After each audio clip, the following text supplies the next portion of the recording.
people just sit where they usually sit. They don't want to move. No, I want everyone to sit where you normally sit. Those, yeah, if you're in the center, you can just turn and face them.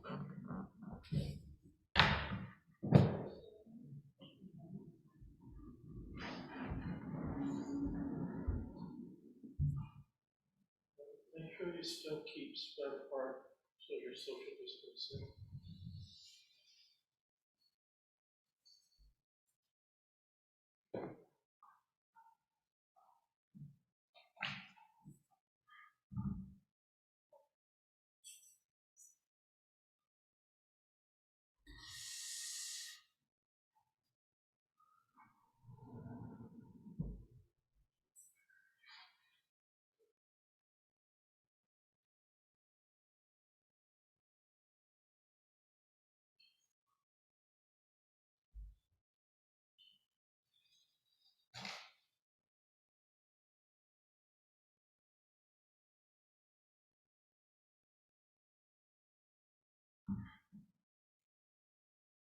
Talk about a koan. Oh, I need to join your microphone. Oh, yeah.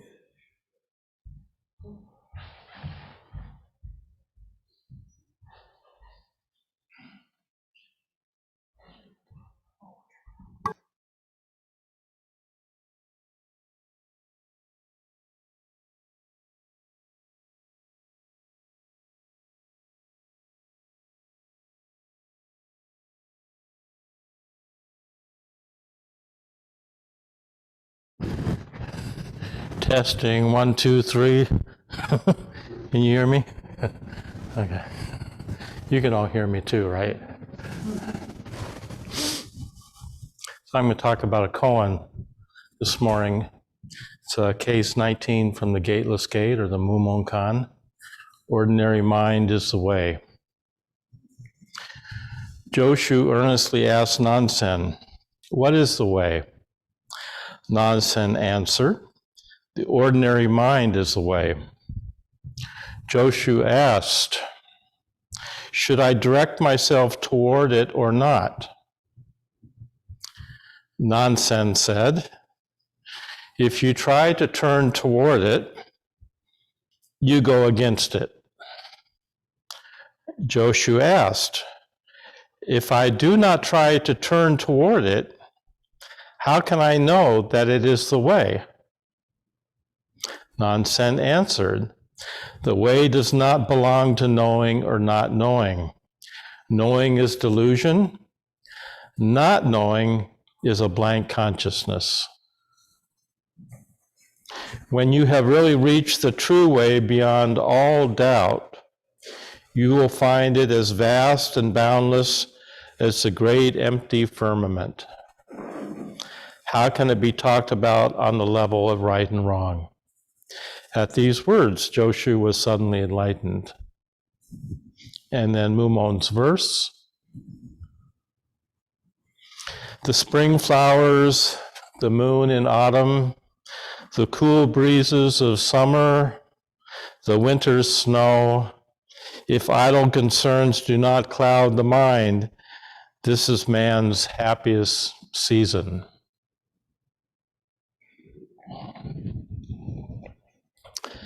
So the two characters here in this koan are quite famous Zen masters, Master Nansen and Master Joshu. And we have many cases of both of them in many of our koan collections. And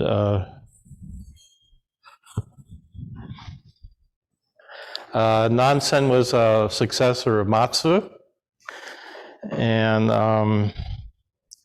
the famous koan that you've probably heard of with Nansen is about the monks were arguing in the monastery. The two sides, there were two like wings of the monastery, and they were arguing about, I think they were arguing about a cat.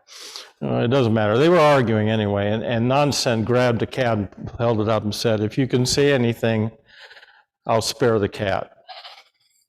And they couldn't say anything. And it said that he cut the cat in two.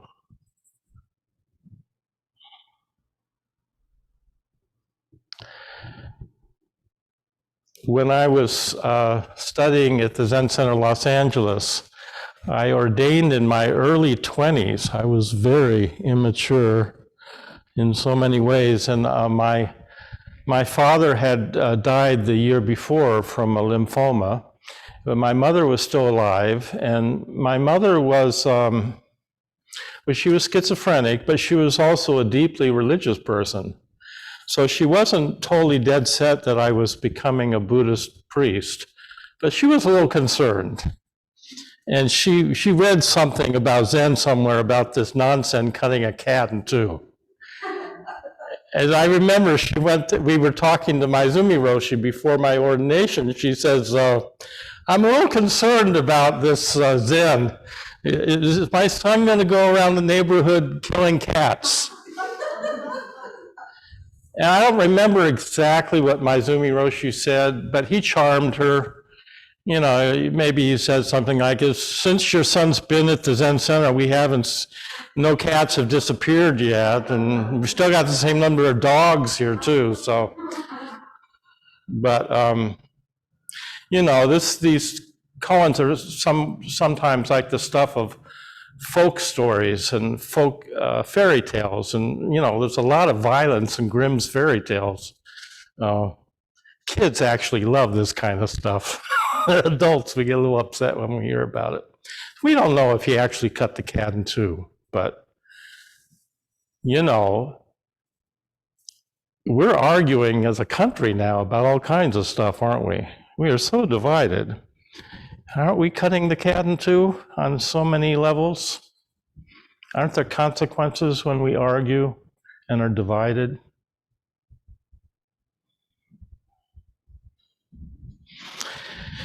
And then Joshu is also a very famous Zen master. He was studied with Nansen most of his life. And at the point where this koan story takes place, he had already been Joshu had been practicing about 20 years.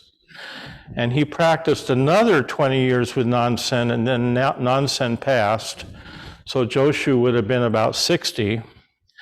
And then Joshu, he had already received transmission from Nansen. He went on pilgrimage after his teacher died for another 20 years.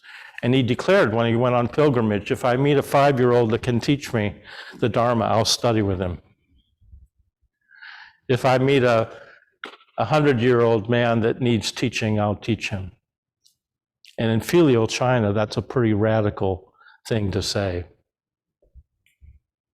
So we refer to Joshu as lips and tongues, Joshu, because he was so skillful with his words. So we have some nice stories about Joshu. One day, Joshu was sweeping the floor, and a man came by and observed, "You are a good Zen master. How is it that dust accumulates at all?" And Joshu said, "It comes from the outside." The man said, "This is a good, pure, and clean monastery. How could there be specks of dust in it?" And Joshu said, "Here comes another one." Hey, you're going to, by the way, ring that bell every 10 minutes. Nice and, no, the Incan, without the big bell. The Incan bell. We're practicing Thich Nhat Hanh mindfulness bell, right? So don't be afraid to interrupt me.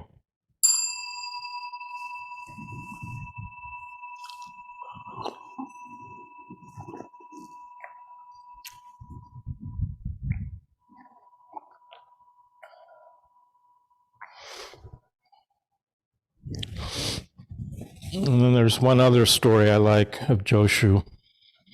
A monk asked him, "What is the treasure in the bag?" And Joshu said, "Keep your mouth closed."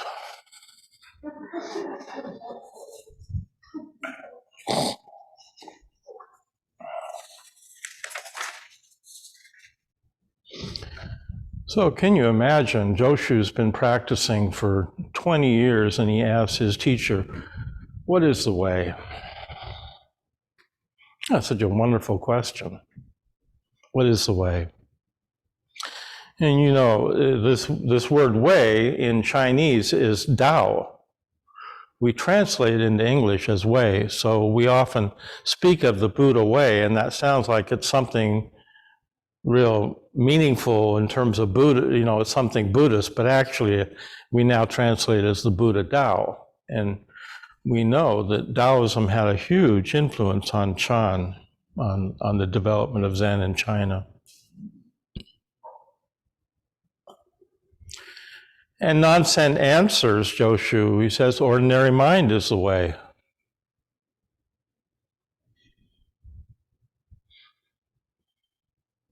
What is this ordinary mind? Close your eyes. What do you see? That's ordinary mind. Open your eyes. What do you see? Shapes, colors, people, light, shadow. That's ordinary mind. You hear my voice? Can you hear my voice? That's ordinary mind. Hold up your thumb. That's ordinary mind. Hold your thumb down. That's ordinary mind. What are your hands feeling right now? Your arms, your thighs, your hands. That's ordinary mind. You add anything to it, it's no longer ordinary mind. It's something else. And we almost always add something extra. That's what we do.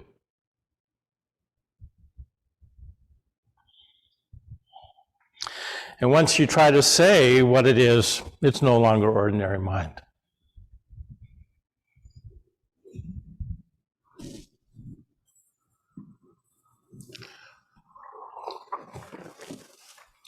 Your mind, which thinks, which plans, which worries, which controls, that's not ordinary mind.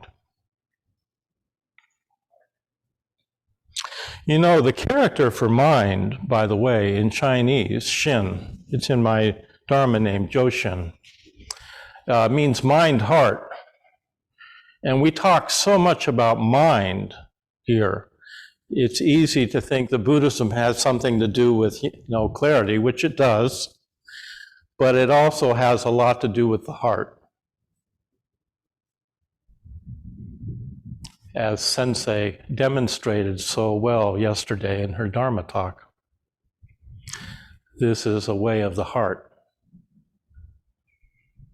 So if you have tears, if you have grief, this is ordinary mind too.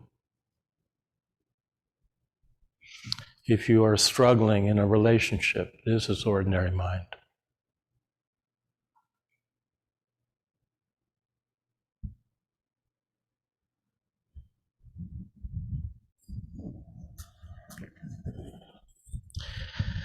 So in the prologue to The Gateless Gate, Mumonkan says, Buddhism calls mind its ancestral nature, its household, and no gate its Dharma gate. If it's an absent gate, no gate at all, how could anyone pass through it? We've all heard that whatever enters through the courtyard gate can't be the household treasure, and whatever arises from the origin tissue must be limited to beginning and end, fruition and ruin. But what kind of talk? It's like waves churned up without any wind, like wounds cut deep into healthy flesh. In the search for understanding, what's worse than using a tangle of words? You're just swinging a stick as if you could hit the moon, scratching a boot as if you could itch a foot. How could that ever work?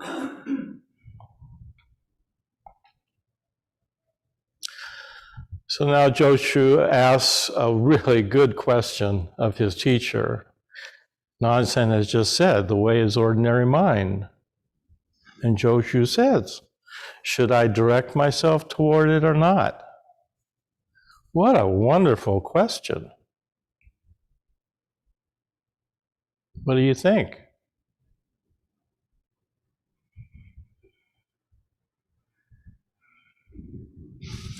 We have teachings about directing ourselves to the way, don't we? We teach meditation. We teach you. They're prescriptive. Sit down, sit upright, pay attention to your body, your breath, count your breath. When you get to 10, if you get to 10, start over. And if you don't get to 10, then start over anyway. And when you forget the count, you come back to the count. That's prescriptive. And that takes effort, doesn't it? You have to want to do this, but you didn't come to the Sesshin just there's a Sesshin happening tomorrow. You didn't just do this haphazardly. You thought about it and you planned so that you could do it. So don't we direct ourselves towards the way? Don't we need to have an intention and a motivation to do this practice? There's so many other things you could be doing, but you're here. Why? Why are you here?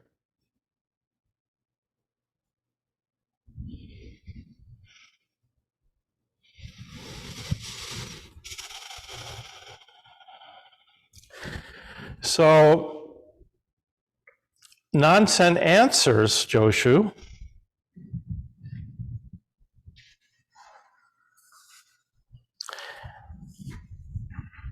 Nansen says, if you try to turn toward it, Nansen says, the way does not belong to knowing or not knowing. Oh, no, I'm sorry.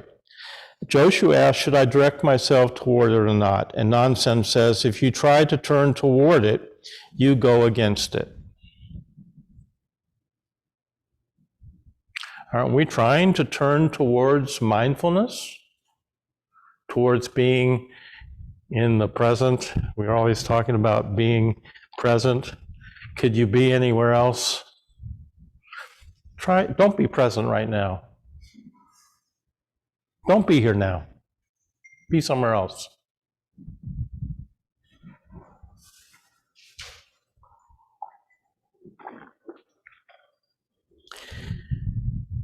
If you turn towards it, you go against it.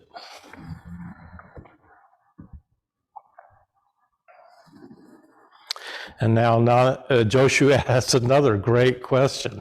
This is just an amazing and very clarifying koan, I think. If you really sit with this koan, I think you will find it's very helpful.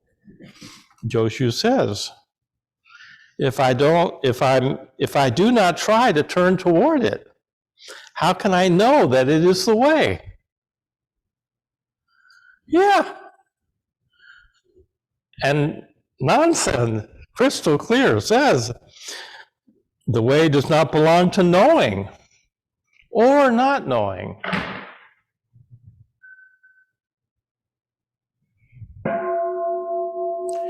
In the future, hit the Incan bell. That's okay.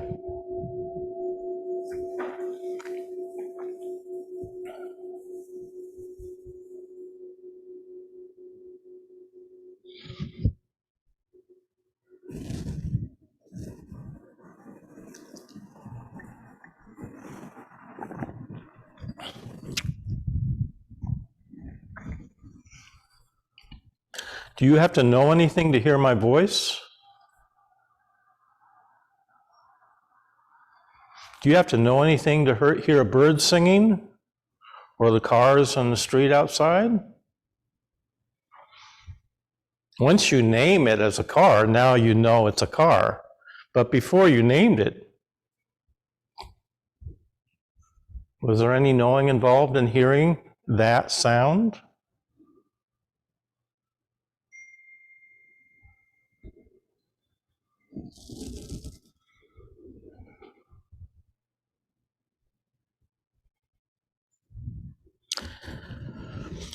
And then Nansen goes on. He says, knowing is delusion.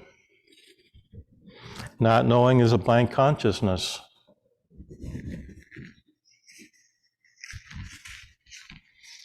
Knowing is delusion? What kind of a spiritual practice is this?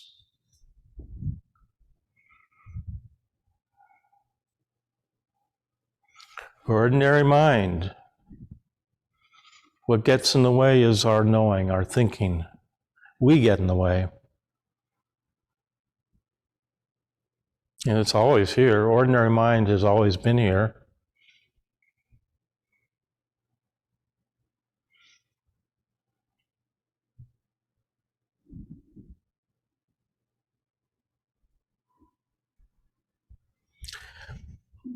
To know something, there has to be somebody who knows it. And already there's a separation. There's me and there's what I know. If there's no knowing, then there's no me that knows, and there's no me that gets in the way. And that's really the point of all this practice, is what gets in the way, what obscures ordinary mind. That's the point. To really see how we get in the way, how we add something extra, always add something extra. Our ambition, our conceit, our arrogance, our greed, anger, ignorance, all of that, our project that we're working on, whatever that is, gets in the way.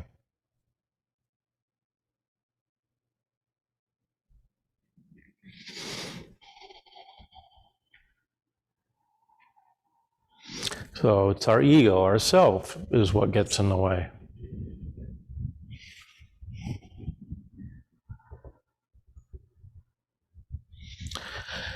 And then we could say there's three kinds of not knowing. There's the silence in the Doksan room, which is the roar of a lion. And then there's the silence that the student kind of throws out there, hoping that it might be the right answer. And then there's the silence of you just have not a clue. You're just completely bewildered and you don't know where you are. You don't know whether you're up or down. Three kinds of not knowing.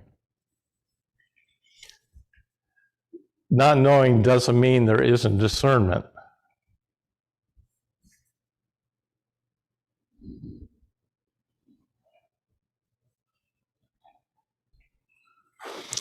And then Nansen finishes this conversation saying, when you really reach the true way beyond all doubt, because this ordinary mind is beyond doubt. Do you have any doubt that you're hearing my voice at the moment? Any doubt whatsoever?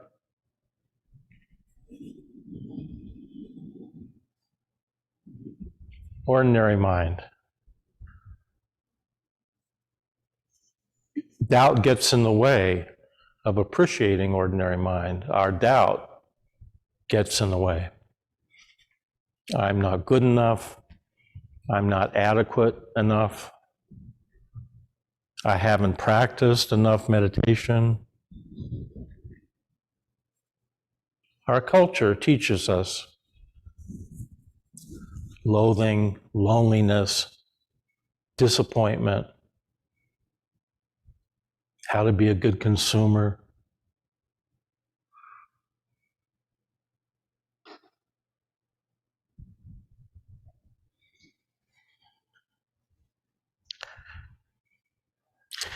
When you have really reached the way beyond all doubt, you will find it as vast and boundless as the empty firmament.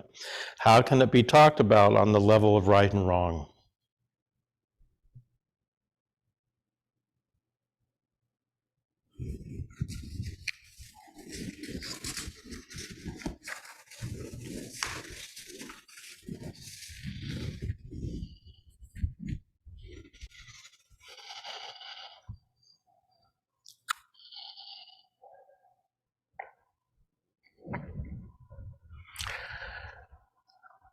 I watch TV. We subscribe now to YouTube TV, and I watch tennis a lot. I love tennis. And I see this ad quite a lot now from American Express, and it says, do you want to go back to reality, or do you want to go back to the pool?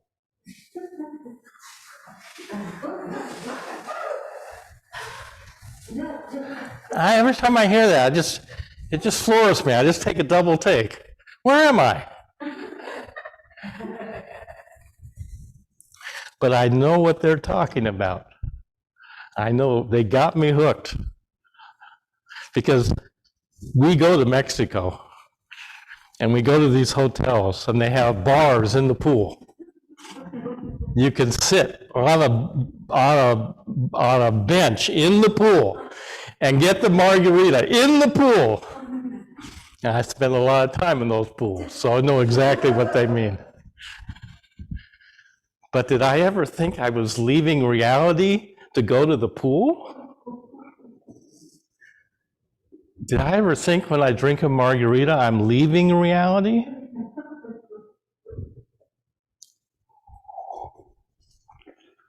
What is that saying? What's that message? Reality is the pits. Go buy something. Go shopping. Like Bush said on 9/11. Let's bring the economy back. Let's go shopping. If you're sad and grieving, go shopping.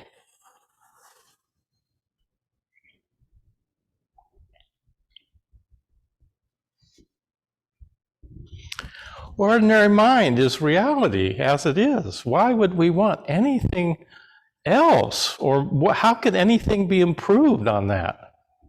And yet, that's what we do, isn't it? Don't we want to improve on reality? Don't we think that we can improve on this? Isn't that our conceit, really?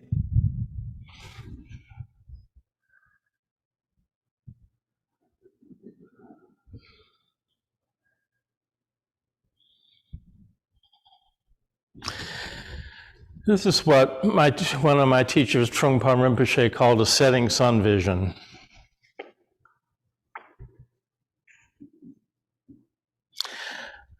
The setting sun vision does not have any interest in reality, wants to create its own reality, life on its own terms, is terrified of death, terrified of grief and sadness, terrified of suffering, and creates nothing but suffering.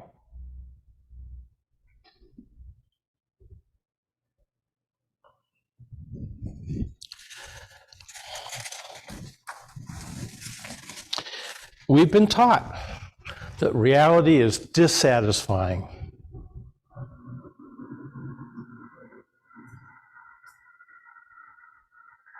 We've been taught self-loathing. We've been taught loneliness. We've been taught separation.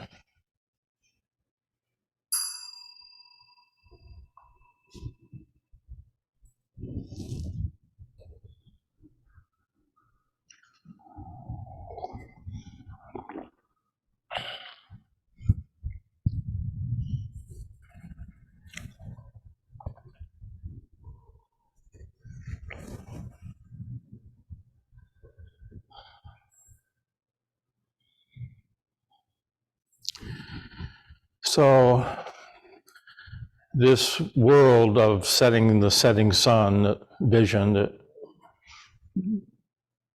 consensual reality teaches us, tells us this is what is real.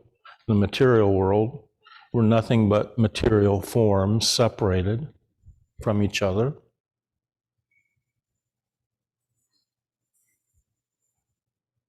In Buddhism, we call this samsara. And the word for suffering in Buddhism is dukkha, which actually means an axle that's off center on the wheel. You get the picture? So it's always, samsara is really a bumpy ride. It's a roller coaster.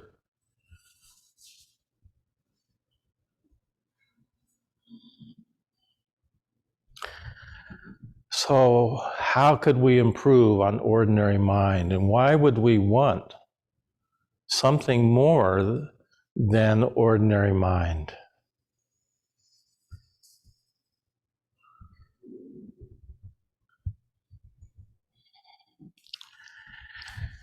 And as Nansen is saying in this koan so clearly, I think you can all get it, is that we get in the way. If you go looking for it, you miss it because it's already here. How could you possibly go looking for what's already here? Look, it's already here. It's already yours. Your true self is already yours. Wisdom is yours for the taking. Liberation, you can have that too. Right now, right here, right now. What are you waiting for? What's missing?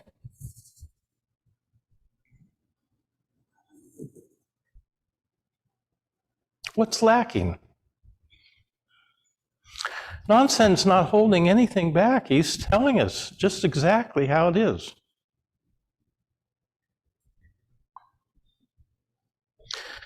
But you won't get it by just reading a book or social media. You have to make the conditions a little bit right, and then it's already in your pocket.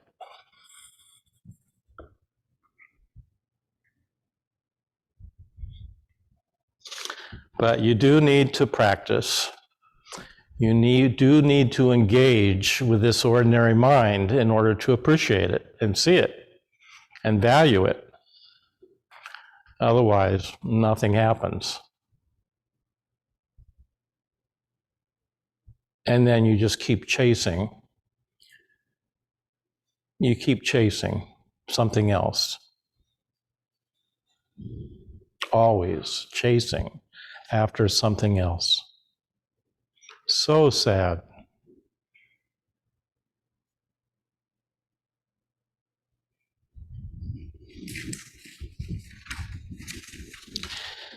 So, the last piece I want, what time is it? 10:58. Huh? 10:58. 10:58. Oh, okay. 10:58? What time did I start? Okay. So, as I said before, there's a lot of Taoism in Zen, and often doesn't get appreciated. And I think it helps. It can enrich our practice to really see so much of this Taoism is in Zen. And Taoism, you know, was the indigenous religion of China, and it was in China long before Buddhism was imported from India into China. It was the indigenous religion of China, and it was a feminine religion.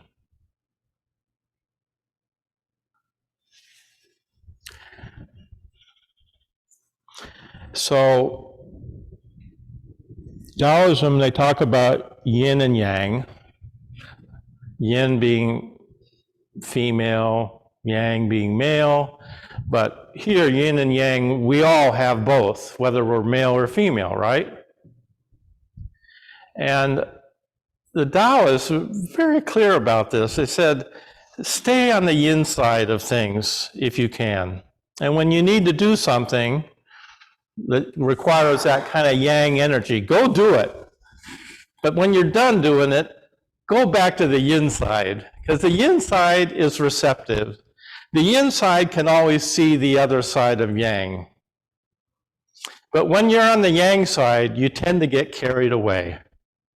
Yang gets carried away with itself, gets a little inflated, and doesn't actually see the yin side at all. So there's a question of balance. If you want to be in balance, when you're done with the yang stuff, go back to the yin.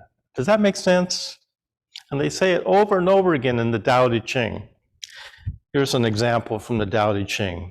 No glory, keep to the humble. Here under heaven, be a valley. Being a valley here under heaven, common virtue is sufficient. Return to the plain and simple. Aren't they talking about ordinary mind?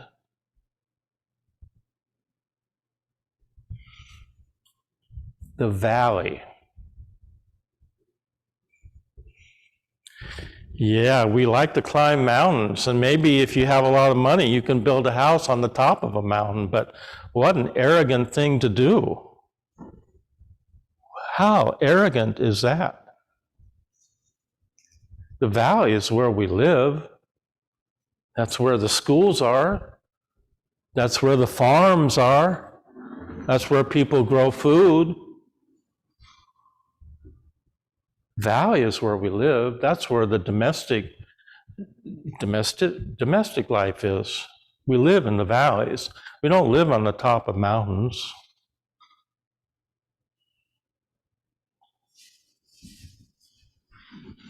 A valley is a low place where the water gathers. Nowadays, it might be a place where the water floods also. Be plain and simple. Over and over again, the Tao Te Ching talks about being simple,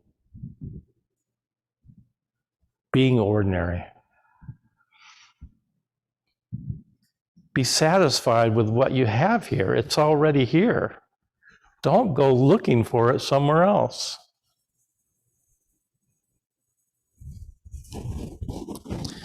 A few days ago, or last weekend, we celebrated the 20th anniversary of 9/11. And not to take anything away from the suffering that event caused, the loss of life, the courage of first responders and many others, and the suffering of families that lost loved ones on that day. Not to take anything away from that, or the patriotism that I felt on that day that I felt last weekend, watching celebrations and the American flag. Not to take anything away from that. But what did we do after 9/11? Did we learn anything from Vietnam? What did we do? 9/11 was a horrific, horrific tragedy.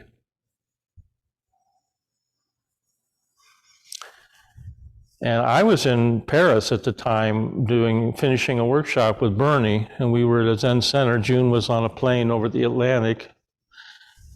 And, Genro and me went to a bar to watch it on television, because Zen Center didn't have a television.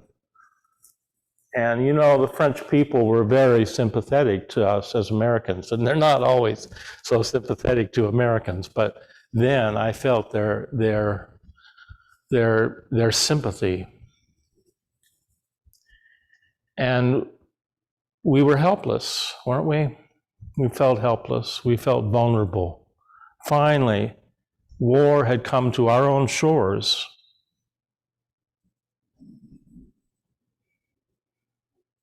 And what did we do?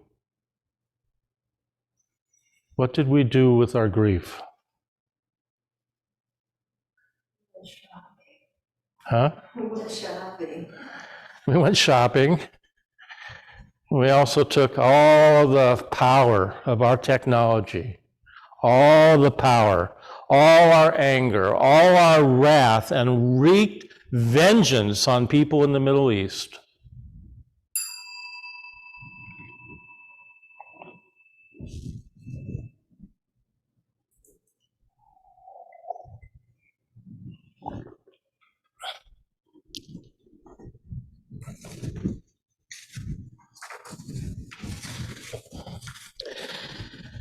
And now, 20 years later, we're starting to look like the enemy we went over there to defeat.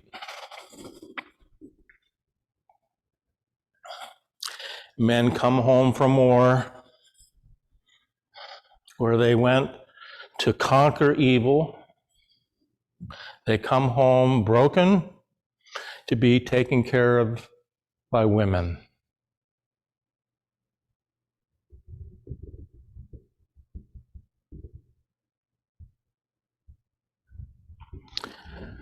It breaks down because now service people can be both men and women.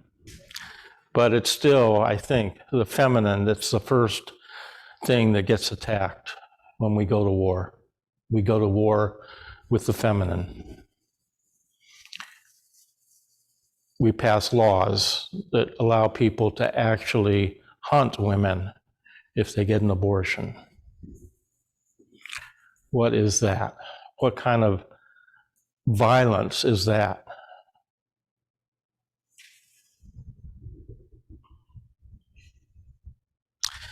So, ordinary mind, cooking, changing diapers. Yeah, the shuso should clean the toilet. He's already changing diapers.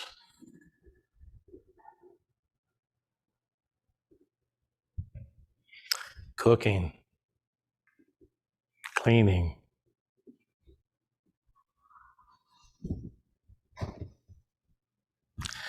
I want to finish with a poem that was written by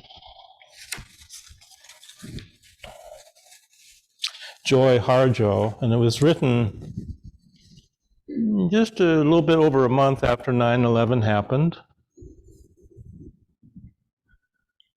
And it's ironic.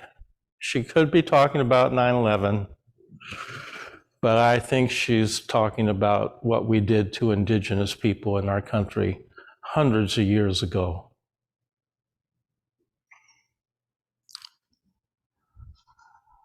I think now most of us, if we have our eyes open, are shocked with the dystopian nature of our world. It's shocking.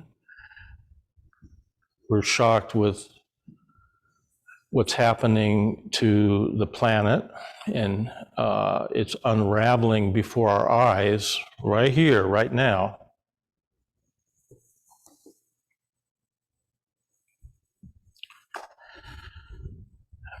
Indigenous people experienced that dystopia hundreds of years ago. This is nothing new to them. Weren't we terrorists to indigenous people? Didn't we steal their land, break our treaties with them, ruin their way of life, force their children into missionary schools, decimate their populations? Some historians would say that was a Holocaust. So here's a poem that Joy Harjo wrote on October 20th, 2001, called When the World as We Knew It Ended. It was coming. We had been watching since the eve of the missionaries in their long and solemn clothes to see what would happen. We saw it from the kitchen window over the sink as we made coffee, cooked rice and potatoes, enough for an army. We saw it all as we changed diapers and fed the babies. We saw it through the branches of knowledgeable trees, through the snags of stars, through the sun and storms from our knees as we bathed and washed the floors. The conference of birds warned us as they flew over destroyers in the harbor, parked there since the first takeover. It was by their song and talk we knew when to rise, when to look out the window to the commotion going on, the magnetic field thrown off by grief. We heard it. The racket in every corner of the world as the hunger for war rose up in those who would steal to be president, to be king or emperor, to own the trees, stones, and everything else that moved about the earth, inside the earth, and above it. We knew it was coming. Tasted the winds who gathered intelligence from each leaf and flower, from every mountain, sea, and desert, From every prayer and song all over this tiny universe, floating in the skies of infinite being. And then it was over. This world we had grown to love.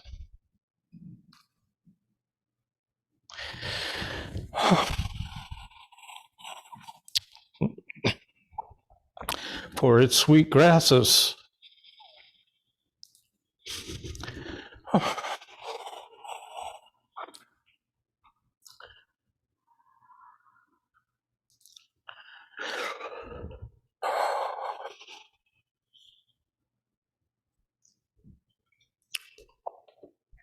For the many-colored horses and fishes, for the shimmering possibilities while dreaming.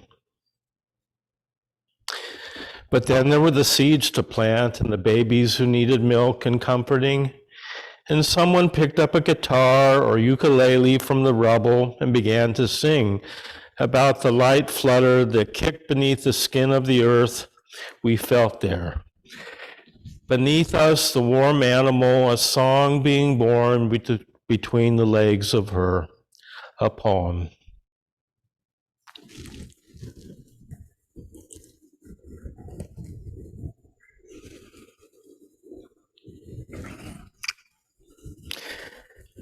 Grief. It's also here with ordinary mind. It is ordinary mind.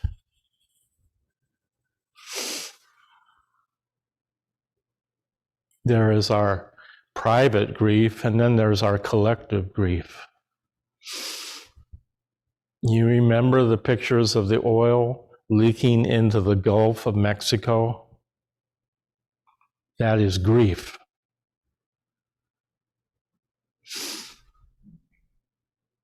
The coral being bleached, the Great Barrier Reef in Australia dying, that is grief. And we all carry it, every one of us.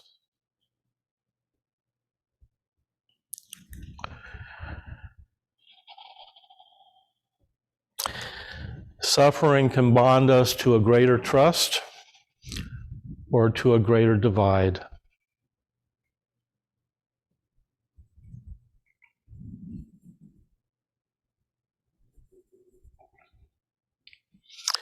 We are now witnessing the unraveling of our planet.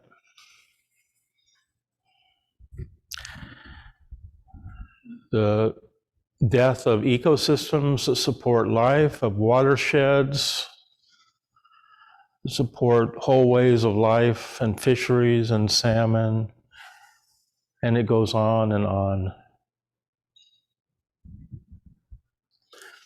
And we have a choice. I think one possibility is just to become numb, to feel paralyzed.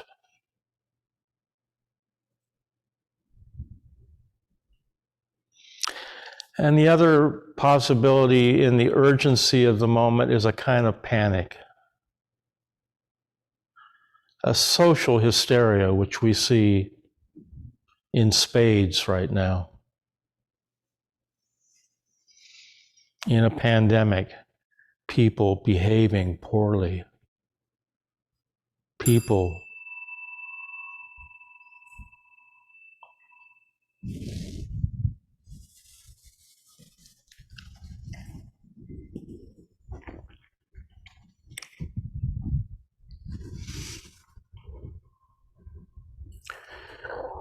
have always behaved poorly in pandemics. We become selfish because we're afraid, we're fearful. There's too much disruption and we're overwhelmed. Again, we feel helpless. And if we have learned anything from 9/11, couldn't we learn to grieve? Couldn't we be transformed by grief into almost an unbearable love for life on its own terms, not ours? And then couldn't we start the work of rebuilding something here that was sustainable? Don't we have to do that?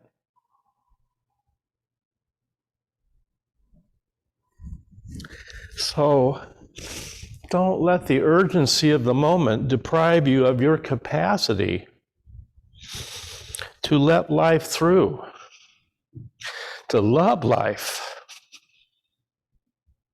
to love each other.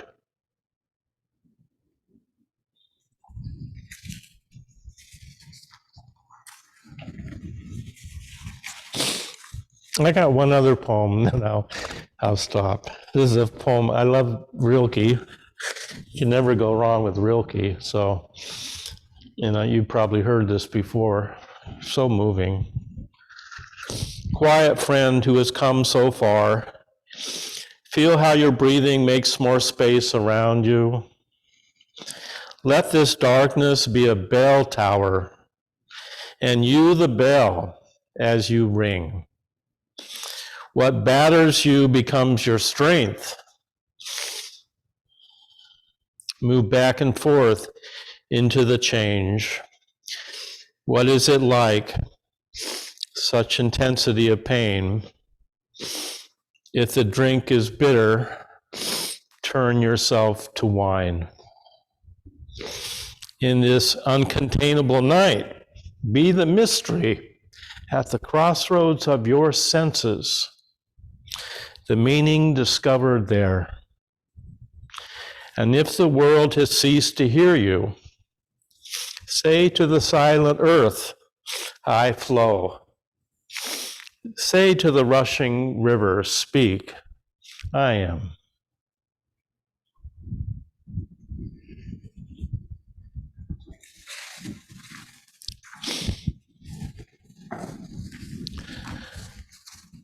We have time for discussion, questions, comments, stories, poems, dreams.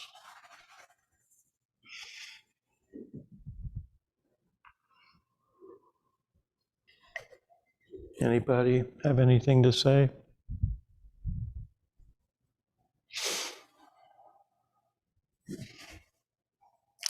Did I make you all sad?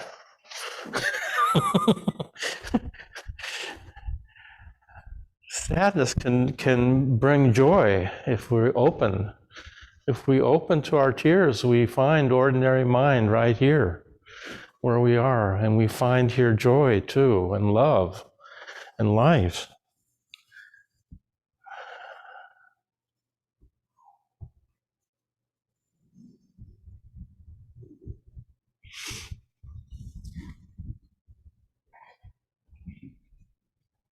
Yeah. David. Oh, we need to give you a microphone.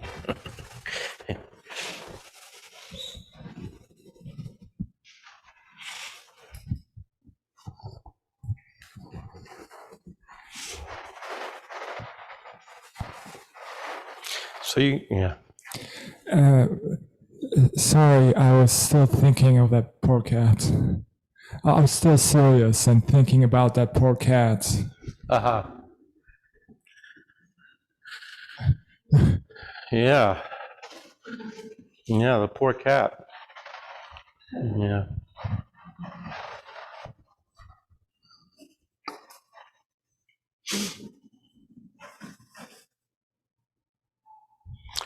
If someone had spoken up, it would have saved the cat. But they were in a Zen monastery, and after all, it was Nansen, who was a great Zen master, so they were probably intimidated. And they thought, well, I got to say something clever to Nansen, so they didn't say anything.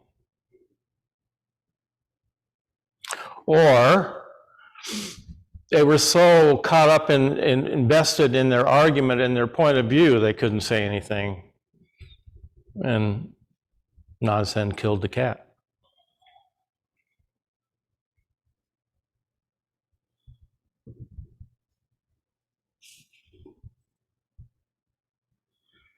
We killed the cat.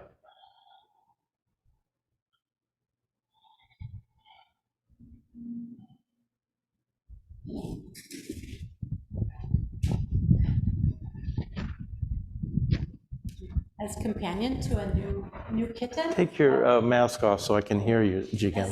As companion to a new kitten, that kitten, that cat, is really piercing my heart. I'm thinking about the part of the koan,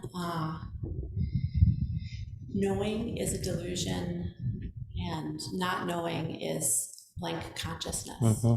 So where should we land in that?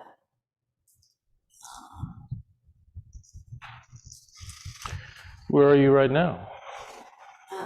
Where have you landed? Right in the middle, or more towards not knowing, I guess. Can you feel yourself sitting on the chair? Yes. Can you feel your feet on the floor? Yes. Then you've landed.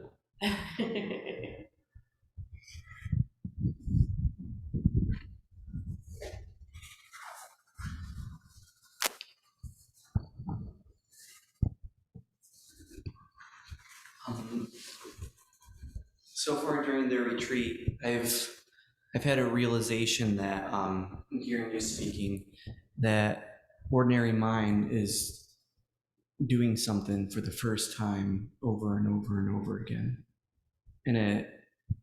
as I was sweeping the leaves out there, like I had memories of doing that as a kid.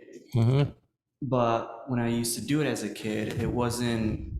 I thought it was work and it was boring and just didn't like doing it at all. Uh-huh. So being here with everyone and being able to do it for the first time again, and then doing it for the first time again, just feels very ordinary. It feels very what? Very ordinary. Yeah. To just repeat the same thing over and over again, and for the first time. Yeah, that's a nice way to put it. Yeah.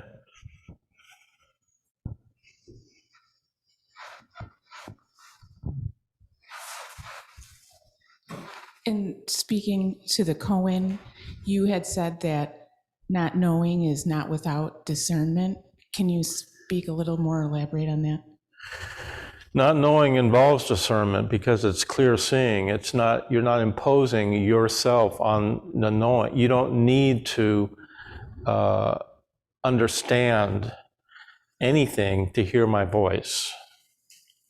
And you don't actually need to understand or know anything to discern something being wholesome or unwholesome, because you already can see that.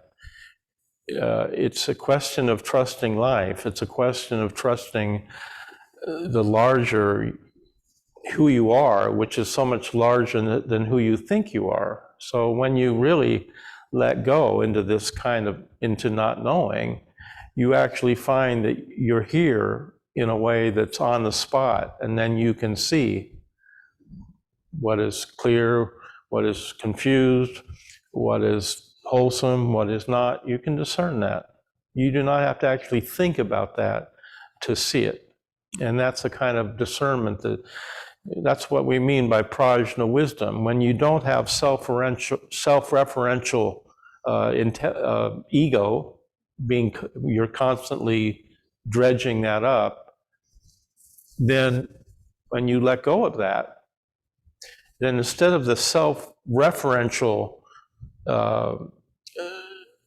thinking that you always conceptual thinking, you have a non-referential intelligence, which is what we call prajna wisdom, and it's always here, and it always arises with emptiness. They go together, and you see the reality clearly. Then there's wisdom that comes at the same time, and the wisdom is what can discern. Is that helpful? Yeah, thank you.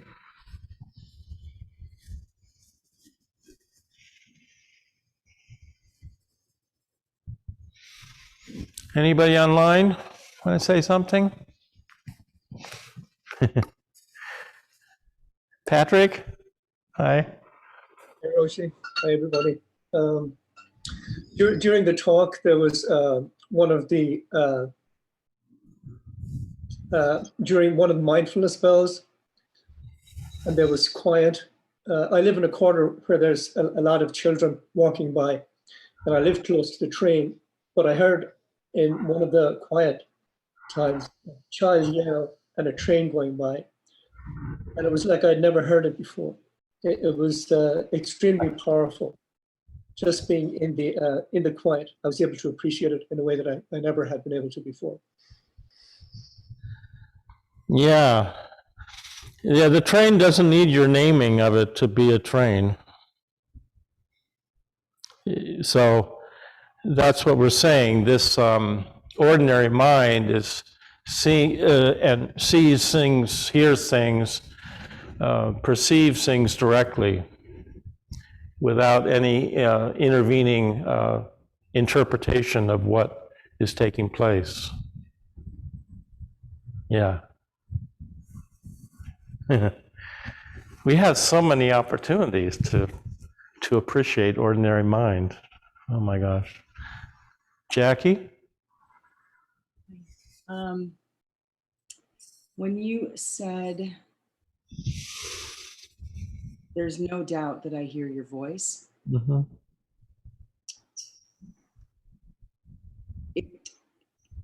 it came to my heart that I hear my Nana Ah, all the time. You know, uh-huh.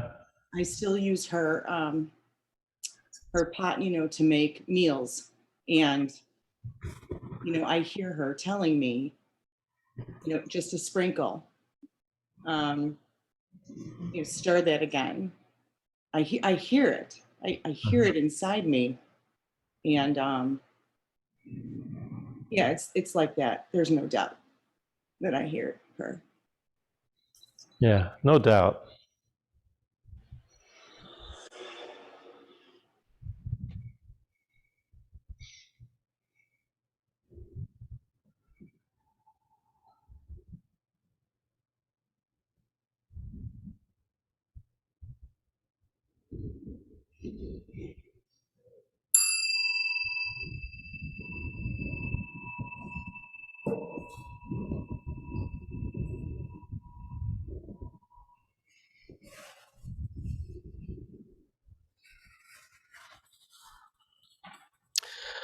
Well, on that note, I think it's time for lunch. So thank you.